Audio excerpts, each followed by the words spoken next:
এইবার নদীতে পানি আসার পর একবারও গোসল করিনি, তাই আজকে গোসল করার সময় অনেক ভয় করছিল। আজকে দুপুরে আমি গিয়েছিলাম ছোট ভাইদের সঙ্গে নদীর পাড়ে ফুটবল খেলতে। কিছুদিন ধরে ছোট ভাইরা ফুটবল খেলে সবাই মিলে নদীতে একসঙ্গে গোসল করে, তাই আজকে আমিও ঠিক করেছি আমিও নদীতে গোসল করব। ভিডিওটি ভালো লাগলে অবশ্যই চ্যানেলটিকে সাবস্ক্রাইব করবেন।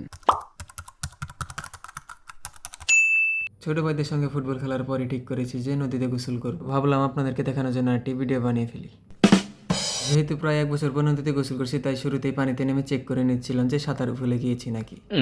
পানিতে নামার পর আমার সত্যি অনেক ভালো লাগছিল, আর ভালোভাবেই সাঁতার কাটতে পারছিলাম পানিতে।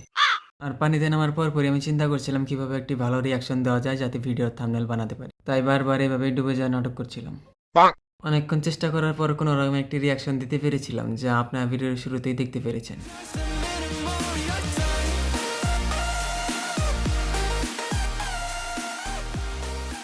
নদীতে গোসল করার সময় একবার মনে হচ্ছিল যে সাঁতরে উপার যায়, কিন্তু এটা নিয়ে আবার ভয় হচ্ছিল, যেহেতু 1 বছর পরে নদীতে নেমেছি, যদি সাঁতরে এবার না আসতে পারি।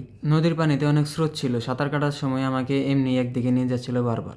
এরপরে নদীর পানিতে সাঁতরাতে অনেক ভালো লাগছিল আমার। নদীর পানিতে ফুটবল শট দিয়ে বারবার সাঁতরে নিয়ে আসছিলাম বলটি। এইভাবেই বল আনার সময় একবার কানের ভিতরে পানি ঢুকে যায়, তাই কানের পানি বের করার জন্য পানির উপরে উঠে লাফাচ্ছিলাম। কানের পানি বের করে আবারও পানিতে নেমে যাই। ছোটবেলায় এইভাবে অনেক গোসল করেছি নদীতে, সে সময় কানে পানি যেত প্রায় প্রতিদিনই, আর এই পানির কারণে প্রায় আমার কান ব্যথা করতো। নদীর পানি ময়লা হওয়ার কারণে শরীরে একটা সময় ঘা হয়ে গিয়েছিল, তারপরে এই নদীতে গোসল করা বাদ দিয়ে দিয়েছিলাম। অনেকদিন পরে নদীর পানিতে গোসল করতে পেরে সত্যি আমার অনেক ভালো লাগছিল।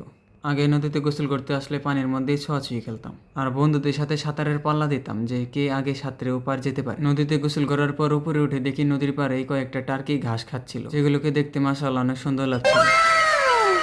আমি অনেক কাছে চলে যাওয়ার পরও টার্কিগুলো আমাকে দেখে ভয়ে সরে যাচ্ছিল না, উল্টো আমার হাতে খাবার আছে ভেবে কাছে আসছিল। ভিডিও শেষে সকলকে একটা কথাই বলতে চাই, আমার চ্যানেলের ভিডিওগুলো ভালো লেগে থাকলে অবশ্যই আমার চ্যানেলটিকে সাবস্ক্রাইব করবেন। নতুন চ্যানেল হওয়ার কারণে অনেকেই আমার চ্যানেলটিকে সাবস্ক্রাইব করছেন।